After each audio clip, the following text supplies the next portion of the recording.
You can hear the fast typing of one Andrew Mason. You can hear the dulcet tones or nasally drone, your call, of my voice. You see the countdown and you know that means it is time. Da-da-da-da. Orange and blue today. Pew, pew, pew. It's presented by Shop Honda. We are here for you, and we are Cecil, Lammey, Andrew Mason. And today, Mace, the final day of Broncos mandatory minicamp, and it felt like the last day of school, at least for me. And I saw the players having fun, which was cool to see, but it was work. Make no mistake about it. It was work. It was a practice. Now, it was shorter than the ones the previous 2 days. Yes. Because you could only work but so many hours. League NFLPA mandate during minicamp. And they used more of those hours on Tuesday and Wednesday. That left only a bit for Thursday. So it was kind of, I'd say probably about 60% of the length of the practices that we saw the previous 2 days. But you know what? It wasn't a hat day. No hats. Helmets were on.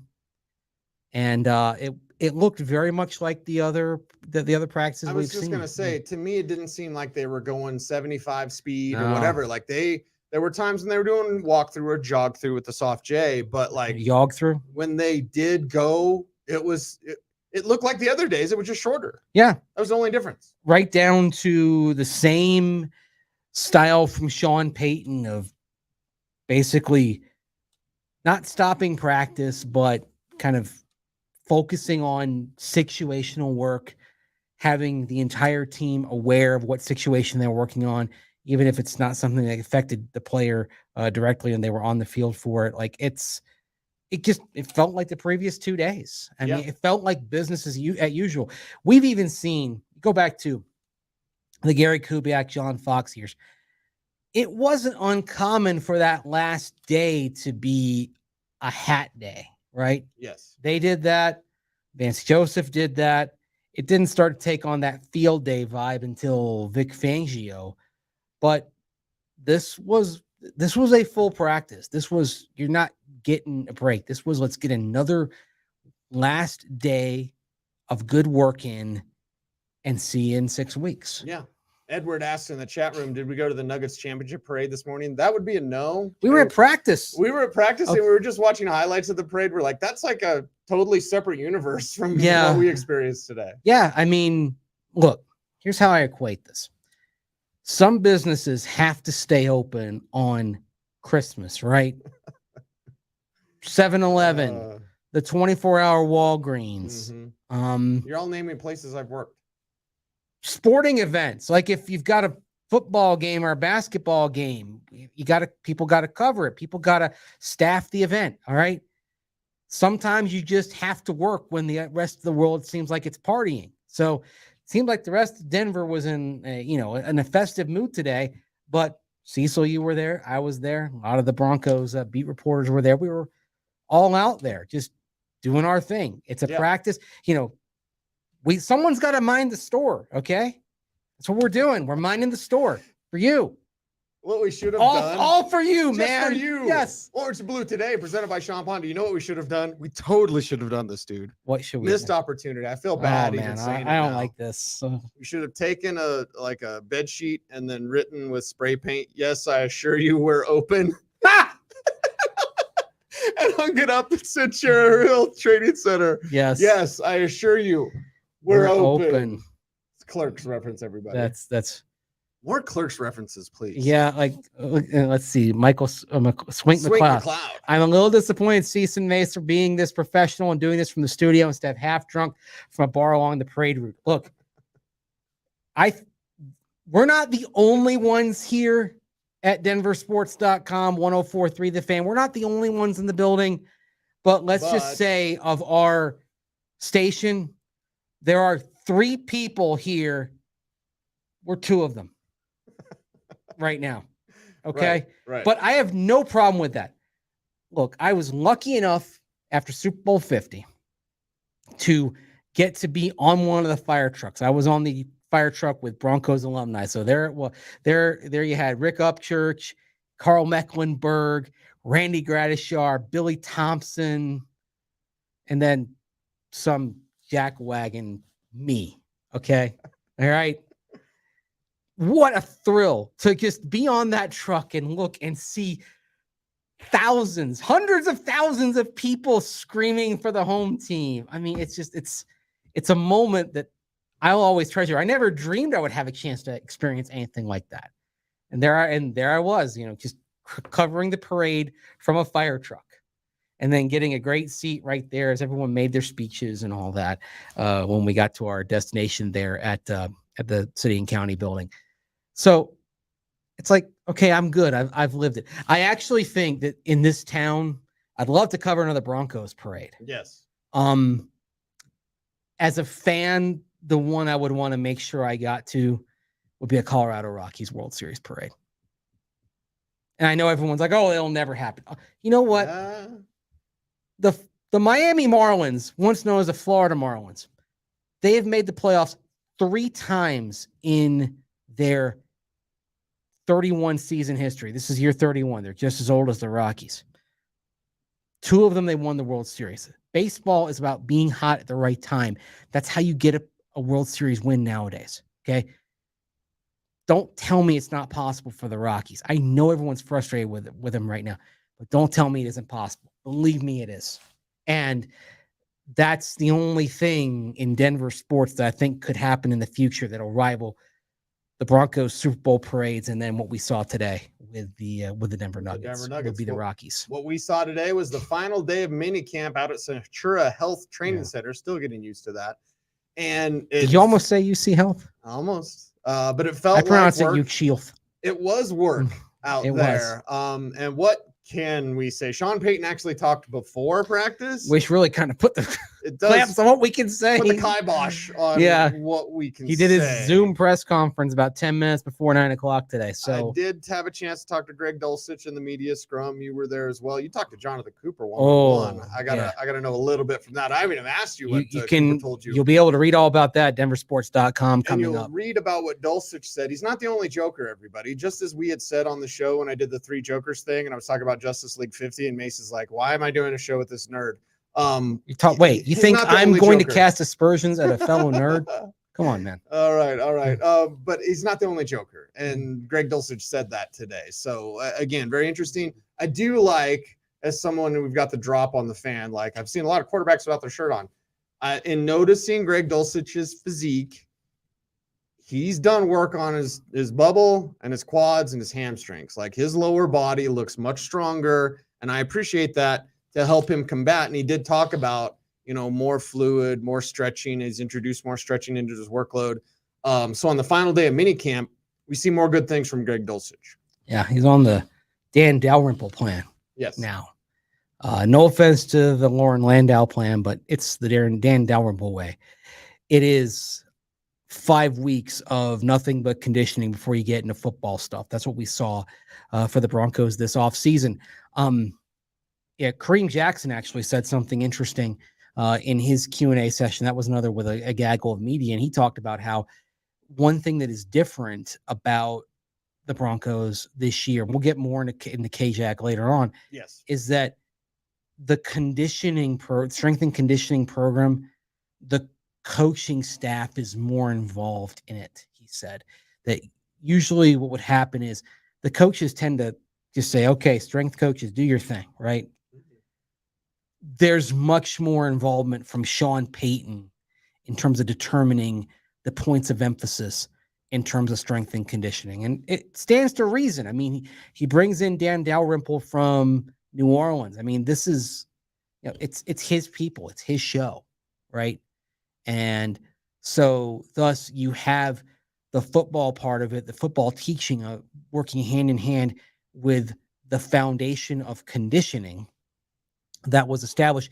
And honestly, Cease, I think one reason why some of the injured players that we're talking about are rookies, such as Drew Sanders and Marvin Mims Jr., is because they weren't here for the bulk of those 5 weeks. Yes. I mean, they're drafted 2 weeks in, right? and then they can't do anything with the team until after rookie minicamp. And so I don't think it's a coincidence that you looked over on the side field this week and saw Mims and Sanders working their way into shape. As Sean Payton said, they're getting mental reps and they're coming along in that area. But why you saw them over there? Because they didn't have the same foundation conditioning wise that all of their veteran teammates did. And I think that's another reason why with Frank Clark, for example, no reason to rush him out there right after you sign him. Just, okay, you know what you're getting into. They can send Frank Clark a plan. He can work out, make sure he's ready to go for training camp. He didn't want to push him when he's been probably doing his own thing, and I'm sure he's in reasonable shape. Right. But now they can send him a program and have him focus on executing that for the next few weeks so he's ready to go. And we'll see what he looks like at the beginning of training camp. It's Orange and Blue today, presented by Sean Honda. Our friend Brian has made it into the chat room, I see. Every day. Every day. Just every reminding day. us. Sound like Vic Fangio. Aren't we special? Yeah, Brian. We will get to more on Sanders and Mims in just a little bit. Anything else before we get to Kareem Jackson's very interesting comments today? I'll tell you what, you mentioned Jonathan Cooper, so I'll just touch on that for a bit. Yeah, you didn't even tell me what Coop told you. Okay. Well, we talked about kind of his role. He said, he's another guy who's gotten into better shape this offseason. He says he's dropped a little bit. Feels like he's going to be more explosive off the edge with a little less weight. But the other thing on Jonathan Cooper, a core special teamer as well. And he's somebody who, if you're looking for guys who are starting to emerge as locker room leaders, as you've got this new core coming in and developing, you're kind of passing the torch generationally. That's somebody to keep your eye on, especially starting as a special teams leader. He's probably going to be at least a 3-phase special teamer, if not a 4-phaser. And he's the type of player that the coaches think very highly of in that phase. And oftentimes we've seen players emerge as leaders on teams and then emerge as a leader on offense or defense. The long game for Jonathan Cooper, I think, involves him kind of becoming a more prominent voice, starting with a role on special teams and then maybe expanding his role on defense. So I think that's for a lot of reasons, not just the fact that Baron Browning is injured. There's going to be reps for him and the way he's looked. He's a player, Cecil, that I think we may be looking at over the next 2 years and beyond, if the Broncos re-sign him beyond the rookie contract that he's on right now, as somebody who emerges as a very prominent voice and a very prominent leader on this team. Well, and that's what you get with the Buckeye background. Yeah. That's why we're always looking for Wisconsin guys. I got a lot of good things to say about Matt Henningsen.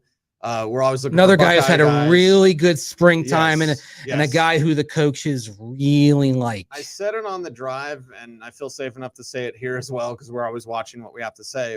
He doesn't have the length of Zach Allen, but his movement's almost as exact as Zach Allen. And Zach Allen's a playmaker, by the way. You want to talk about a special Denver Bronco that you'll all be introduced to this year? It's number 99. He's number 1 in your hearts, ladies and gentlemen. Look, and I know there was some question on the defensive line because you lose Draymond Jones and you lose Deshaun Williams as well. One reason why they were comfortable letting Deshaun Williams walk to Carolina is because of the confidence they have in Matt Henningsen and also Eni Iwazurike, another guy who's flashed out there so far. We'll see what happens when they put the pads on. Certainly with Eni, I think that's going to tell more of the tale.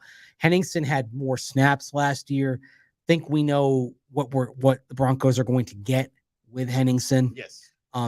Effort, technique, all those. He's very precise in what he does. Eni's more wild. Yes. But he's got better burst. Yeah. Eni's going to be a higher variance player, but don't be surprised if you get to week 1 and you see one of those two in the starting lineup when they're in the base package. Is that a bold prediction? I don't think it's all that bold. You want your day 3 picks to develop like that, ideally. Now, Henningsen being a 6th-round pick, I mean, that's very much just kind of hope and see. But I think he's going to become a guy who's at least a solid rotational player here for quite a while. And Wazarike, the other area I want to see Wazarike emerge in as we get into the season is he was excellent at blocking place kicks at Iowa State. And I want to see some of that. He can. Got some Shelby Harris. Yes, exactly the name I was gonna throw at you. I think he can do what Shelby Harris did in that phase. And again, kind of similar to Jonathan Cooper, you kind of can get confidence on special teams, and it can translate to what you do on defense and being more effective and being more assertive as a player. So, I mean, that's another thing that I like also is we're talking about these guys that weren't Sean Payton picks, but are appearing to factor very much into what Sean Payton wants to do. You may not be a Sean Payton pick, but you have to be a Sean Payton guy. You can be a Sean Payton guy and be a guy that was inherited. And these are guys to keep your eye on as guys who are going to become Sean Payton guys. These guys are going to make those waves in training camp coming up at the end of July. Kareem Jackson on Sean Payton's Football Mind had some interesting things to say, Mace.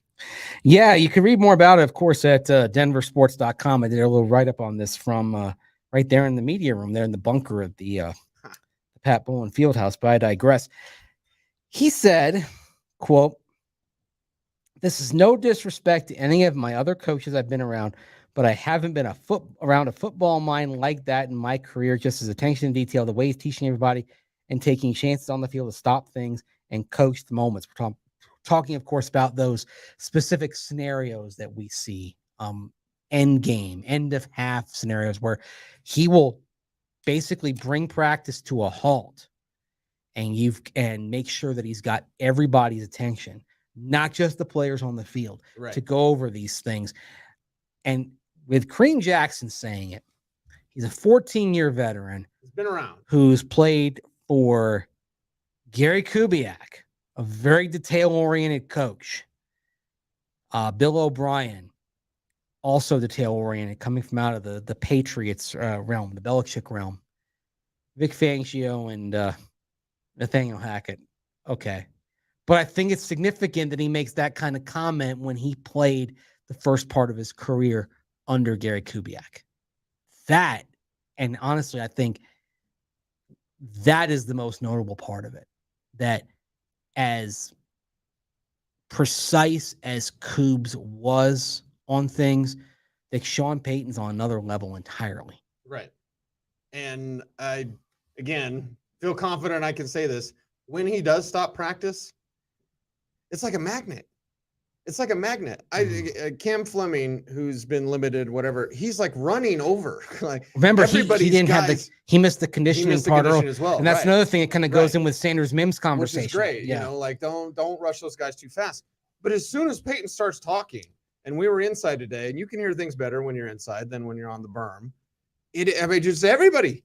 Like, and he doesn't have to say, he doesn't have to, hey, you over there. Hey, no. He just starts talking and everyone's like, whoop. What we need to work on is getting the media to be quieter, because sometimes I'm trying to listen to what Sean Payton's saying. That's why I stand down on the end of Leggy. And you got to get away from our fellow media friends, because they're talking about the parade and baseball. It actually wasn't bad today, but like I want to say it was like yesterday something. Or 2 days ago. It was 2 days ago. And I'm in my mind, I'm like, and I'm not going to say who this was about. I'm not going to do that. If I knew who it was, I would say. Yeah, I'd be like, in my mind, I'm like, fellas, shut up. I'm trying to listen. I'm trying to cover this. I'm trying to take notes, because even though we can't report it, I want to know about it, because you know what? You're gonna reference something, and there's something I can't mention today. Okay, because it wasn't talked about. I know.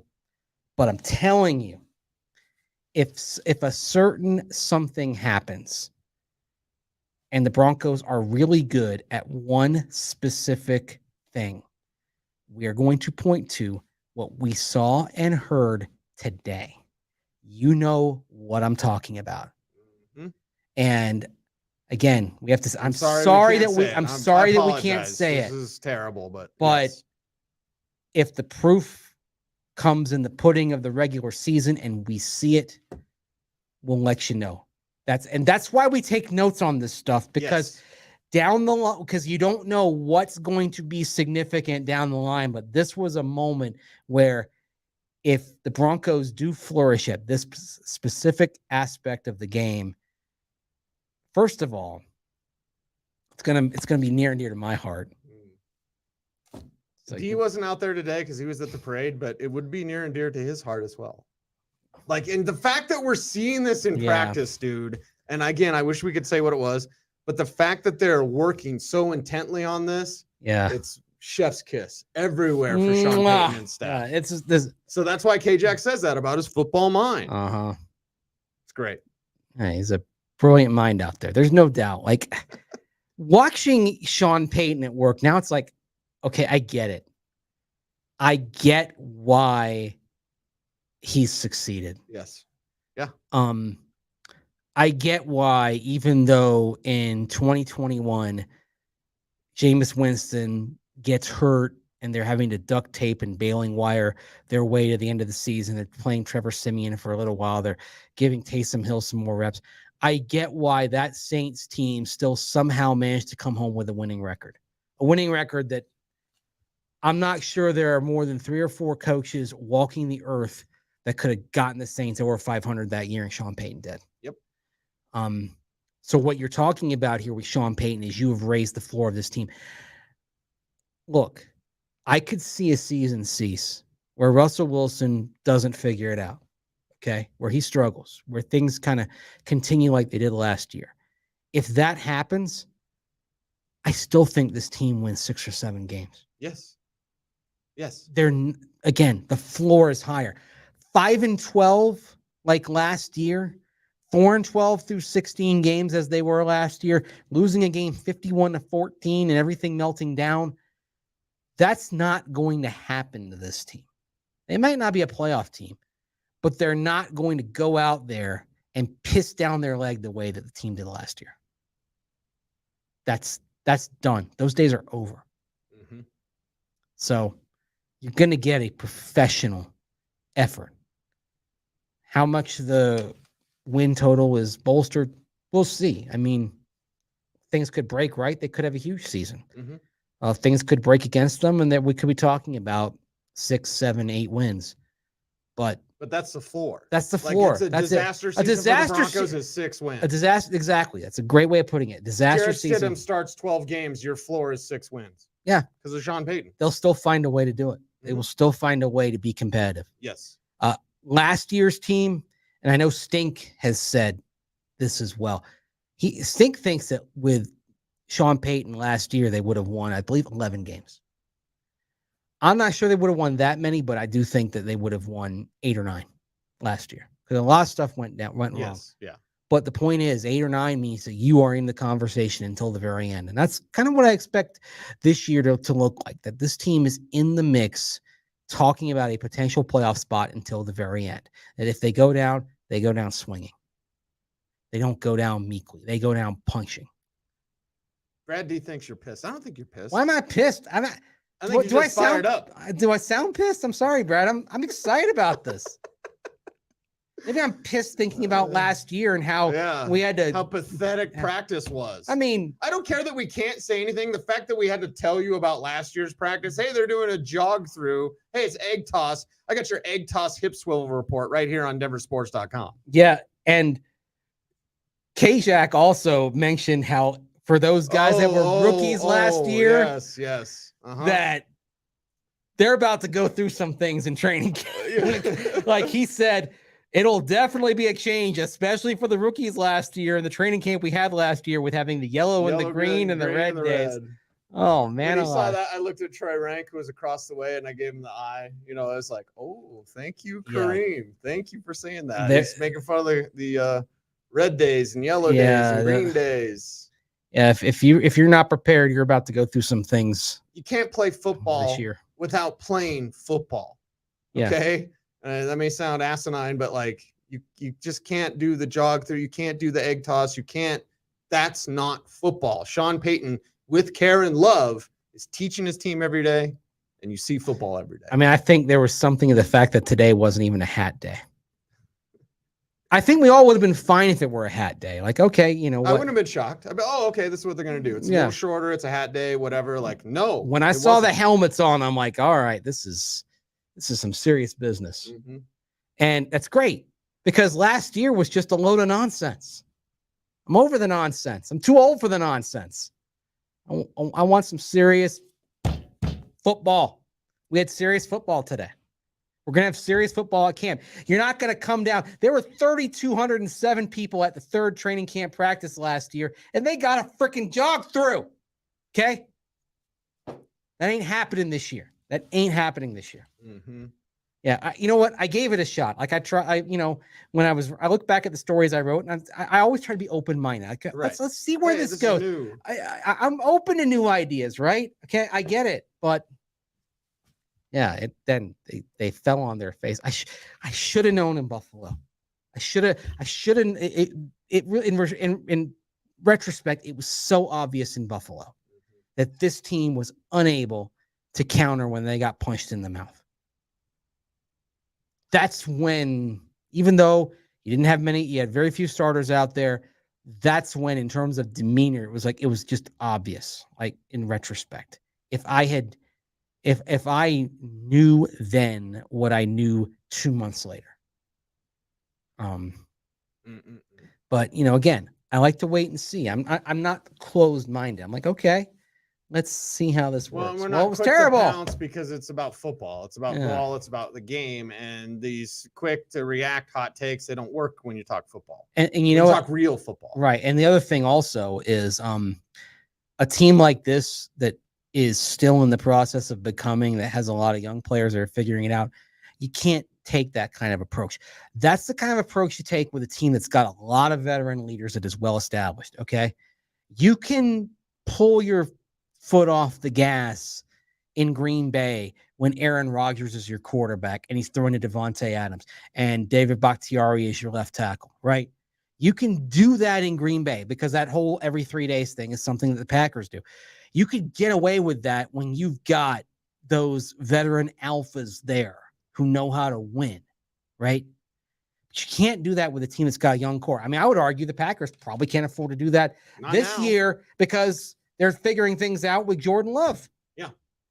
All right, Mace, we got like a minute or two left. Sanders and Mims are healing quickly. So we couldn't tell you 2 days ago, but we can tell you now. What did I tell you after practice on Tuesday? I was like, where's Drew Sanders? Yeah. Where's Drew Sanders? Where's Drew Sanders? I have to see Drew Sanders. He wasn't out there. He wasn't out there. But him and Marvin Mims are healing quickly and learning quickly with mental reps. Yeah, that's the thing. Now, it's obviously not what you want, but again, we kind of touched on it. Cameron Fleming, you mentioned that he's kind of, just off to the side. Cam Fleming was a late signee, so he missed those weeks.